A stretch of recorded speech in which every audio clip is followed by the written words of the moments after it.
ठिकाणी अजय राजा हॉल येथे शासकीय जमिनीवरील जी घरं आहेत ती घरं नियमित करण्यासाठी 2011च्या आधीचा जो काही सरकारचा जी आर आला त्या संदर्भात अनेक संभ्रम तयार झालेले नागरिकांच्या मनात, अनेक प्रश्न विचारले जायचे, अनेक माहिती विचारली जायची की या बाबतीत योग्य तो काय निर्णय आहे.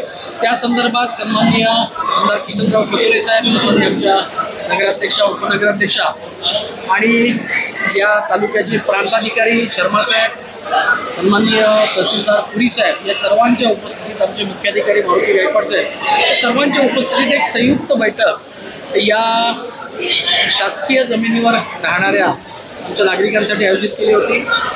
यामध्ये विजयानंद शर्मा जे काही आपले प्रांताधिकारी आहेत यांनी सर्व मुद्दे क्लिअर केले की ही योजना किंवा ही अतिक्रमणं नियमित करण्यासाठी आपल्याला काय काय करायला पाहिजे. यामध्ये मी एक मुद्दा मांडला की आपण अतिक्रमण या ठिकाणी नियमित करणार आहोत, परंतु काही दुकानदार पण आहेत आणि 40-40 वर्ष झाली त्यांची दुकानं आहेत आणि त्यांच्या घरपट्ट्यापूर्वी या घराच्या होत्या, पण नगरपालिकेने त्यांना जबरदस्ती करून तुम्ही त्याचा वापर बदली केला म्हणून त्यांनी त्या दुकानात रूपांतरित केलं, कमर्शियल केलं. तर त्यांच्यावर देखील अन्याय होऊ नये.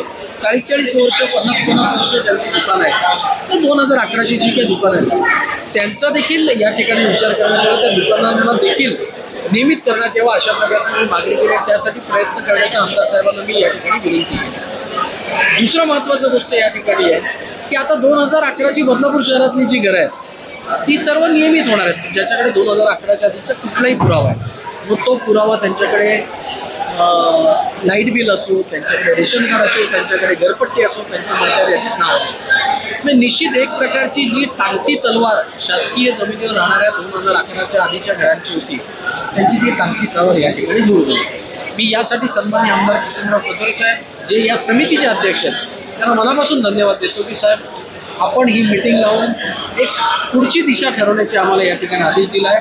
नगर परिषदेच्या माध्यमातून या ठिकाणी सर्वांचे फॉर्म भरून ही अतिक्रमण नियमित कशी करता येतील या दृष्टीने पुढील आम्ही कारवाई करणार.